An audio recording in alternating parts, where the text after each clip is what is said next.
A very warm welcome one more time. We have been trying to schedule this very special interaction for a bit, but finally, I'm hoping that all glitches are over and you can get a chance to know this SABERA awardee. His name, of course, is Pradyot Voleti. He's a young, promising leader that SABERA had acknowledged a couple of years back. He's a professional basketball skills trainer and is the founder of Dribble Academy Foundation. His story of impact has inspired the Ivy League Stanford University, and he upholds the belief that sports can be a game changer for children with limited resources and can value add life skills of discipline and teamwork, steering them away from the lure of drugs or petty crimes. The Academy has reached out to over 5,000 kids so far and aims to take basketball to 100 villages. I'm very happy to introduce to you the SABERA Awardee Pradyot Voleti, founder of Dribble Academy. Thank you so much, Pradyot, for taking the time, and we're hoping that you're doing well now and we can get to know you a little better. Indeed. Thank you so much for having me. Pradyot, let's start from the very beginning. I want to know what it is that drives, a person like you who would come from a very enabled background, who would, so much so if I can take the liberty of saying that you're actually somebody from a privileged background. And someone like him would decide to dedicate his life not in the pursuit of furthering his livelihood or be in the corporate race and corporate career, but actually, look out for the communities around him. I know you stay in Noida, and there is, we are surrounded by urban slums, so to speak, and you have literally started from there, mapping your journey in, enabling students around your neighborhood itself, and then, of course, climbing the ladder further. So I want to get to know you as an individual first. How did it all start? As in, what school did you go to, and what were your influences while growing up?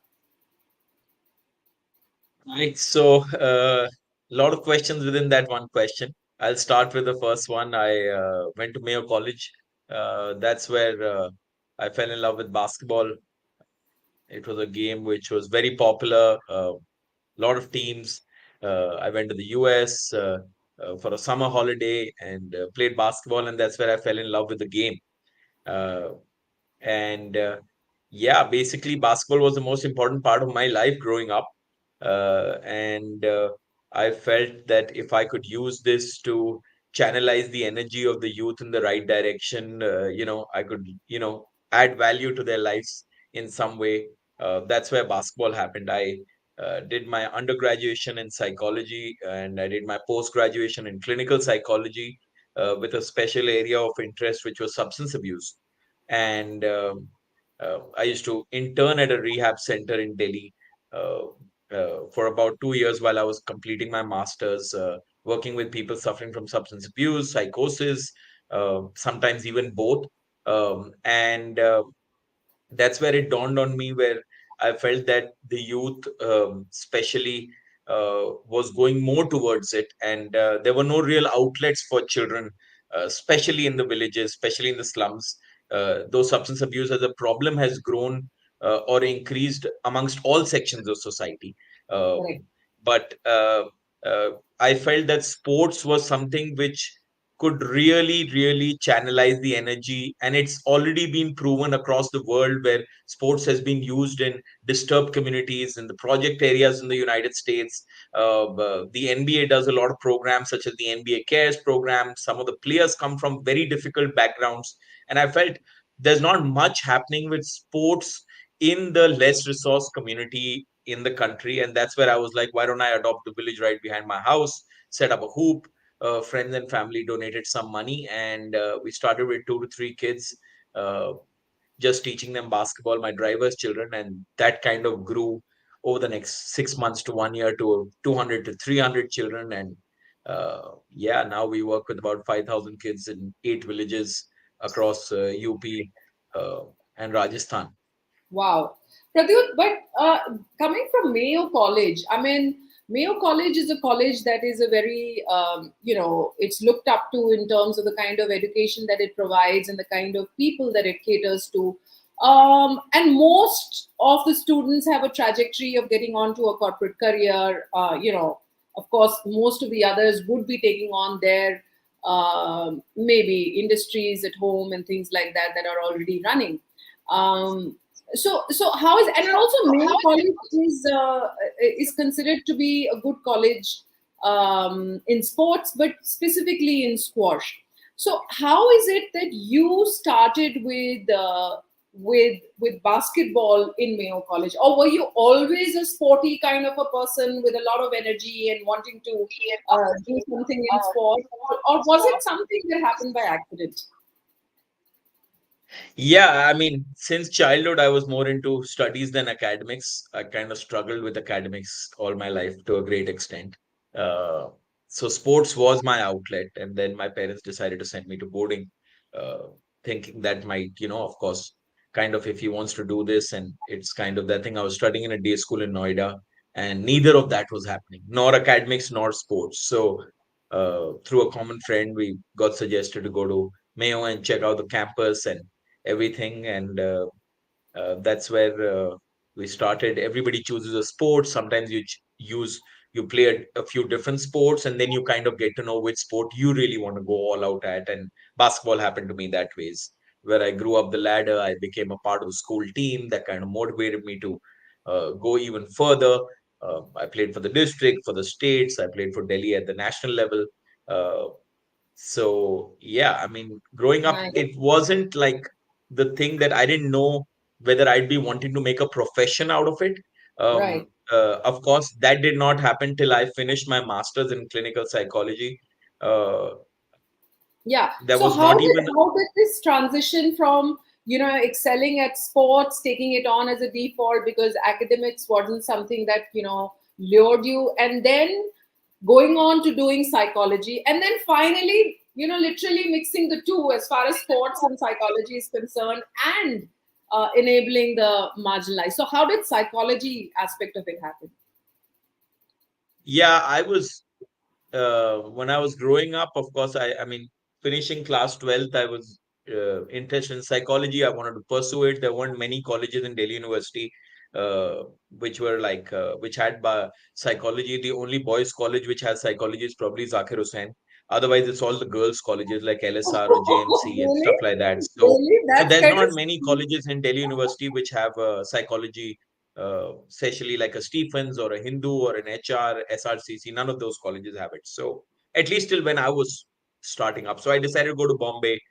Some of my friends were going to Bombay, so we decided to go to Bombay, and then I pursued it. And then within first couple of years, I was reading books on substance abuse, and I was attending uh, AA meetings. If you know about them, it's called Alcohol Anonymous. I was attending some of those meetings, interacting with people who were suffering from addiction, and kind of something which I was really interested to study even further, going to the US and studying dual diagnosis. But for some reason, that never happened. And I felt that, I definitely needed to do something more meaningful than working in a rehab center. Not that I'm discrediting the work which happens there, but I wanted to do something for the masses, for a large number of people, thousands and lakhs, and I felt I couldn't do that sitting in this one particular rehab center. And that's where I was like, why don't we use basketball to channelize the energy of the youth in the right direction, and so a couple of giving them a meaning and purpose to life.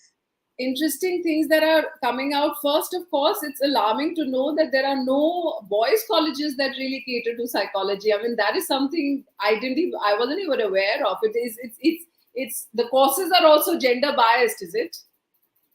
Correct. Yeah. Yeah, I mean, I don't know whether why they don't offer it, but yes, for sure. The best colleges in Delhi University don't have psychology for boys. I mean, they don't have psychology as a course only. So only the Right. girls' colleges have it mostly. So initially, if I am correct, uh, how it came about was that for you, there was an element of sports, that you were excelling with basketball, and your interest lay in psychology.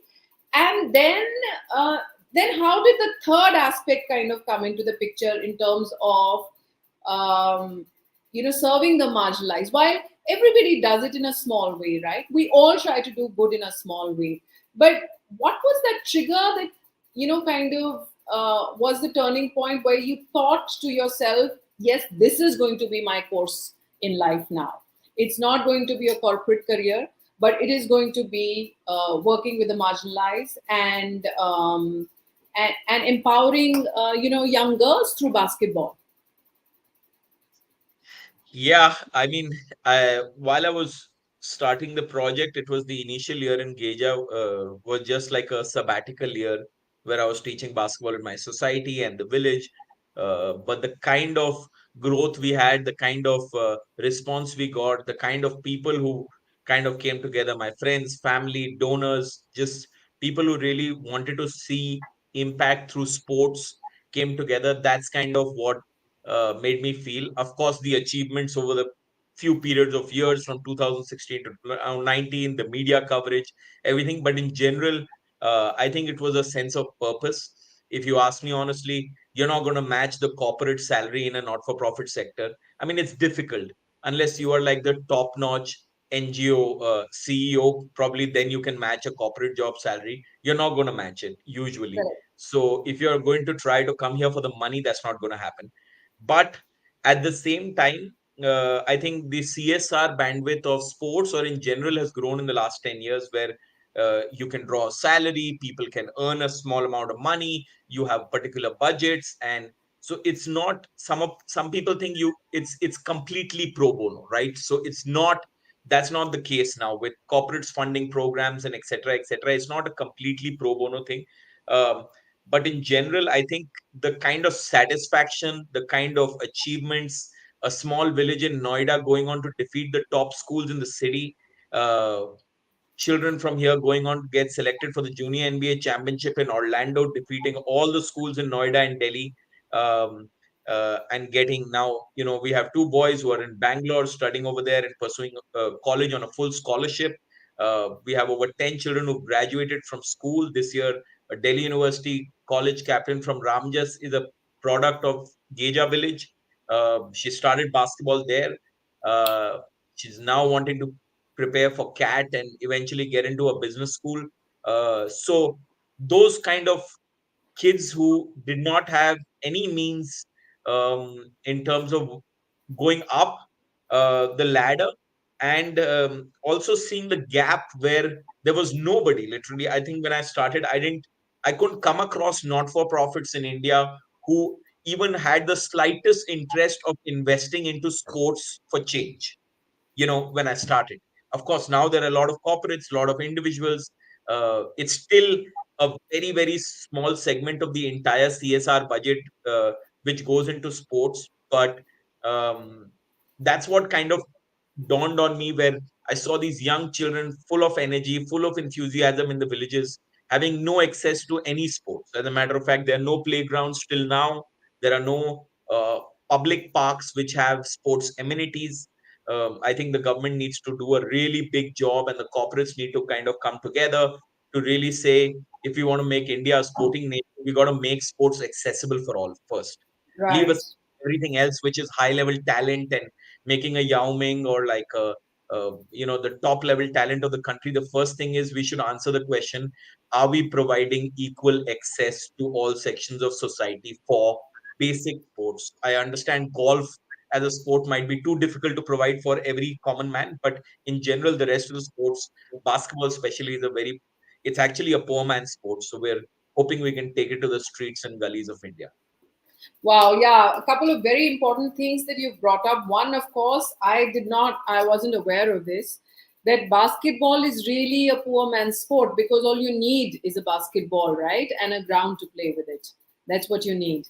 And you're very right also that we don't have dedicated sports stadiums to dur ki baat hai, but generally, sports facilities for kids.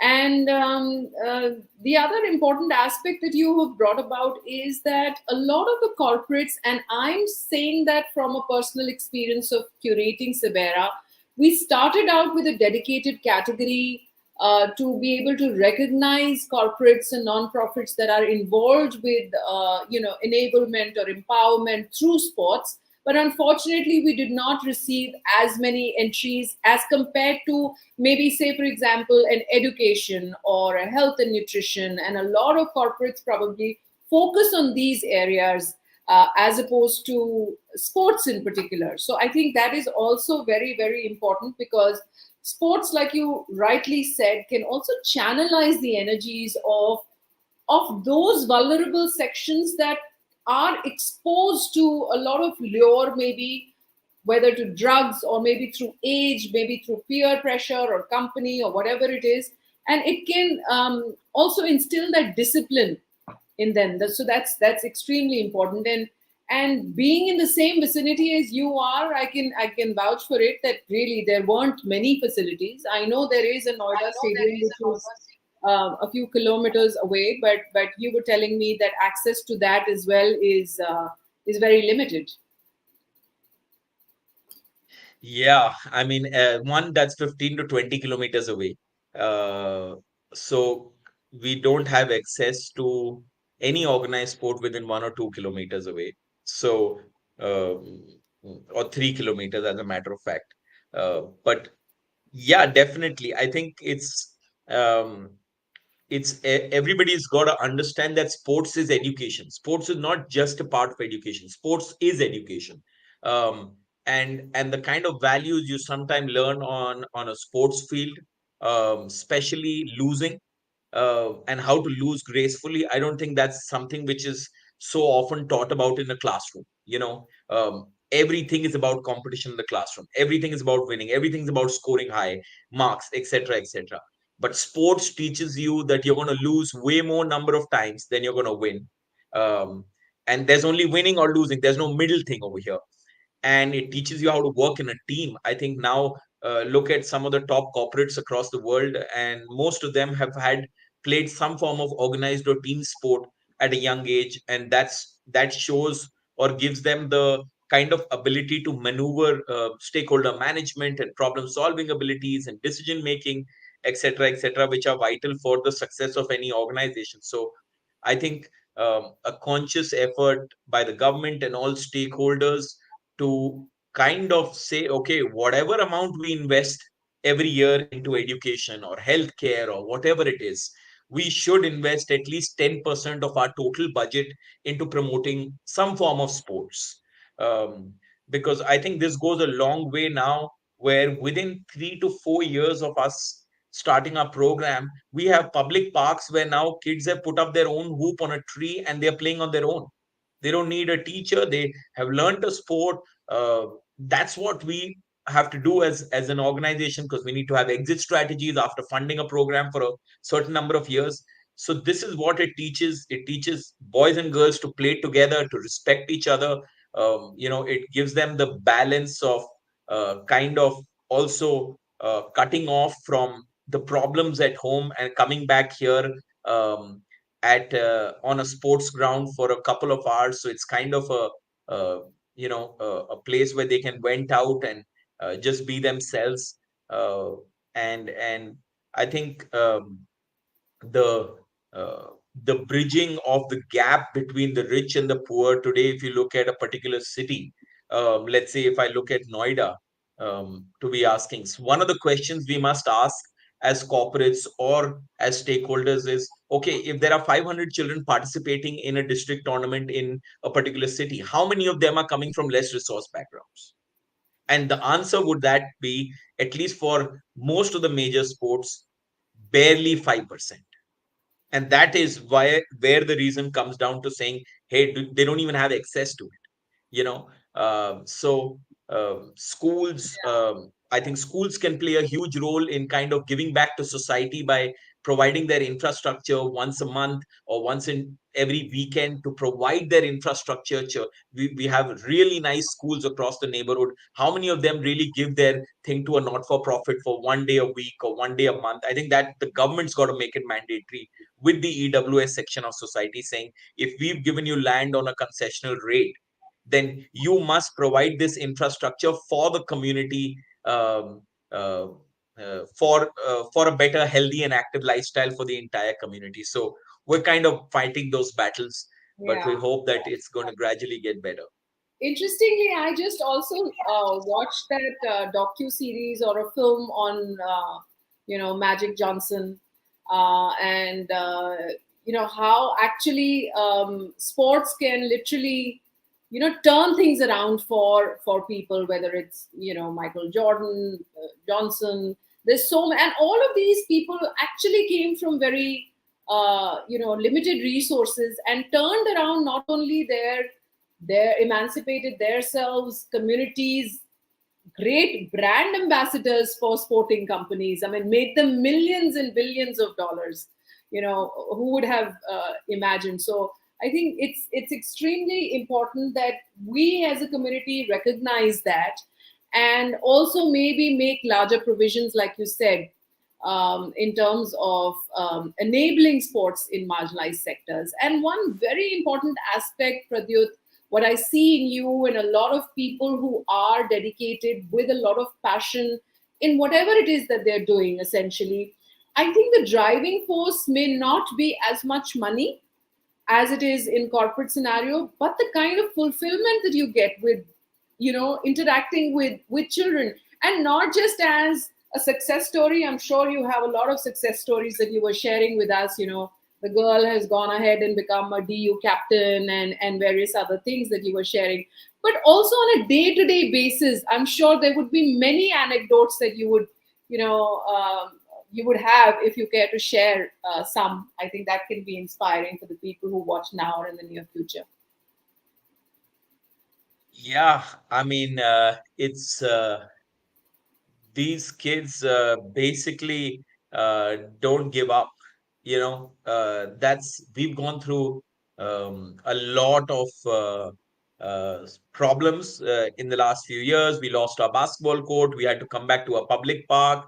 We didn't have a facility. The government in Noida clearly refused to provide us an access to a basketball court or help us, give us a particular land to provide this. The authority, and it's kind of, at times you feel like giving up on those particular issues, but these children were, they didn't care if it was a full court or a half court or a hoop on a tree. All they wanted to do was just play, and they really inspire you to kind of say, despite their difficulties, living in a 100 square feet house with 7 to 8 members, yet coming out a girl from a family where her father is a uh, vegetable vendor. The mother works in some houses, 8 members in the family, but she's still coming out, coaching children, wanting to inspire a group of girls to, look for a brighter and better future, stay active.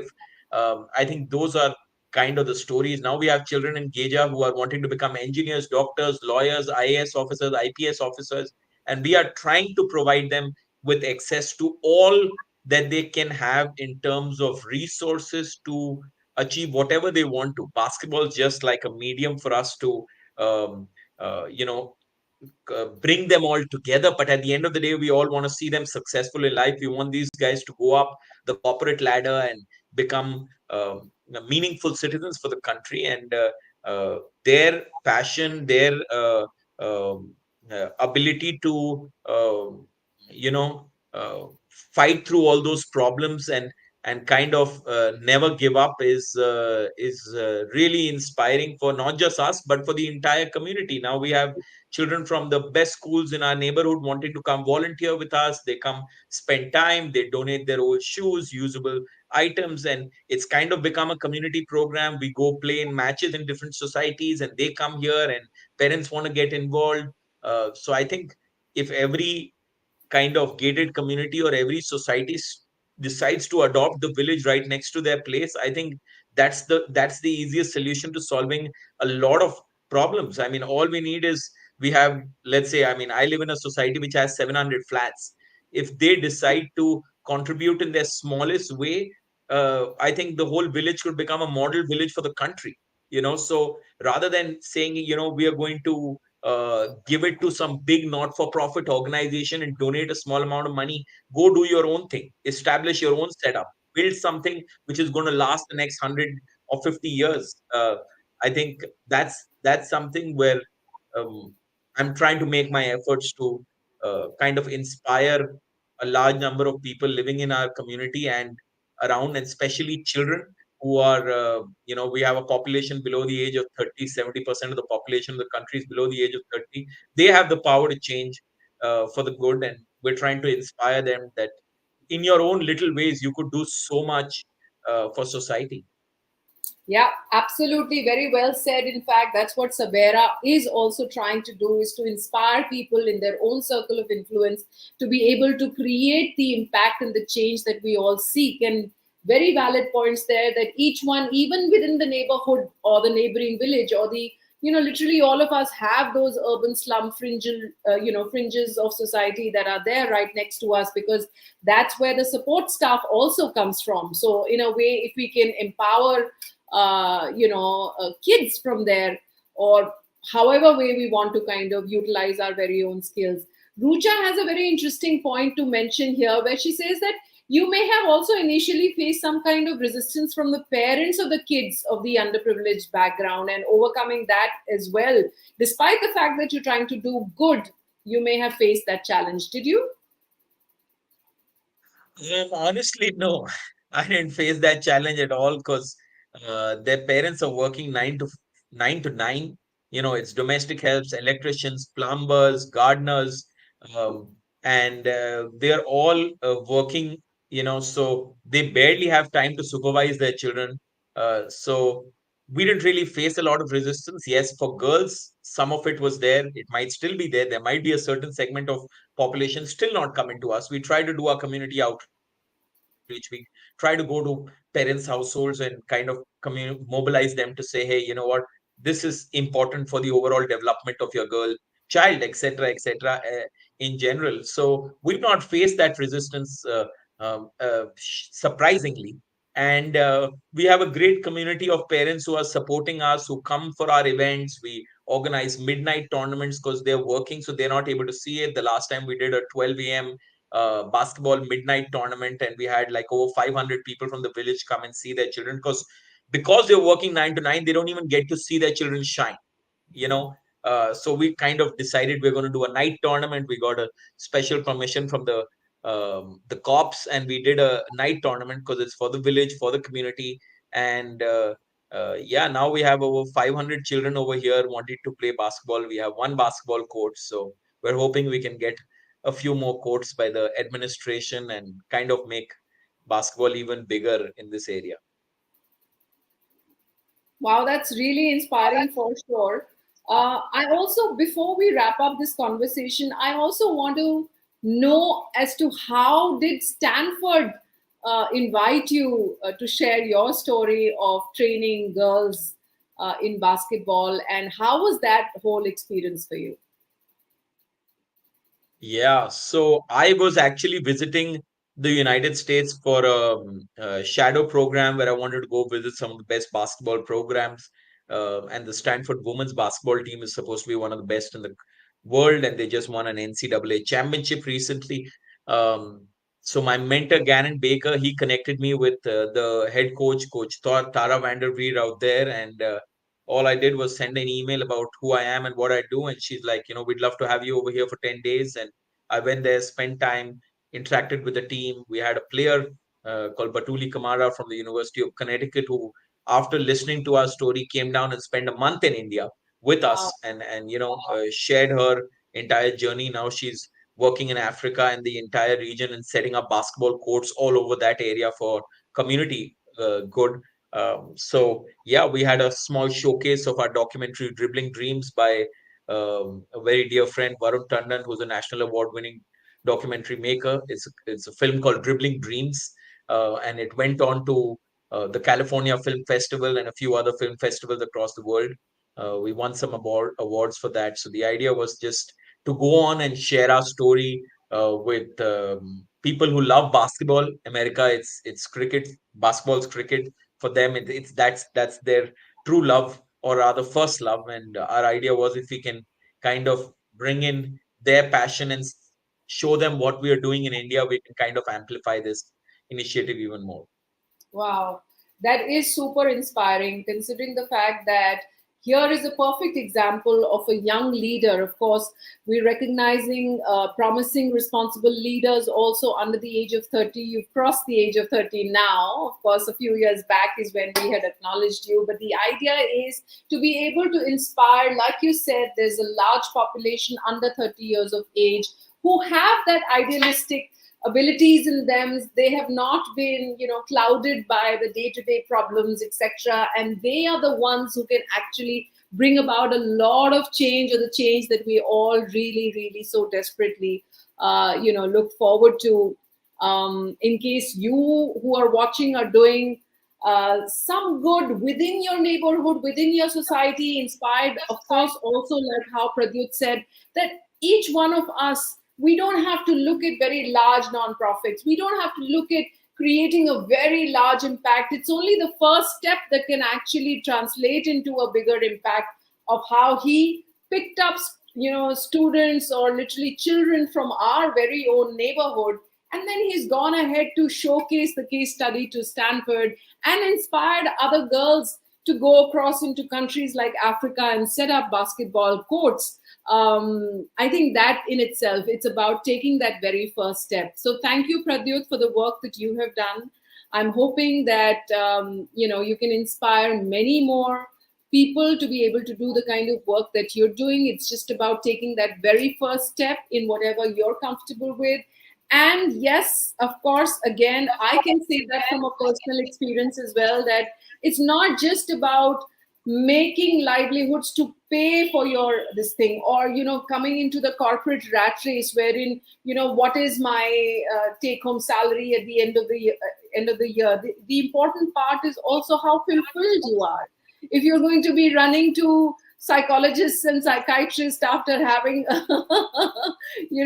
millions of dollars in the bank, then what's the big deal? I think that's the missing element that we're all kind of overlooking. So thank you so much, Pradyot. If there are any final words that you'd like to share, or any anecdote that you'd like to share, we'd be very happy to hear, and then we'll probably call it a day.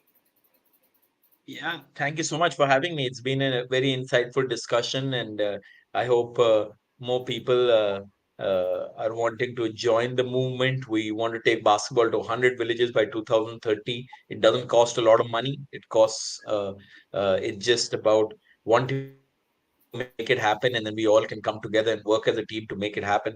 We're in about 8 to 10 villages already, and we feel that if we all can come together, we can use this game, which doesn't require a lot of infrastructure and is a team game, to channelize and provide valuable life skills to children from less resource backgrounds, and bridge the gap between the affluent and the less resourced, and make India a sporting nation. So I look forward to many more people coming together and doing work for a common good.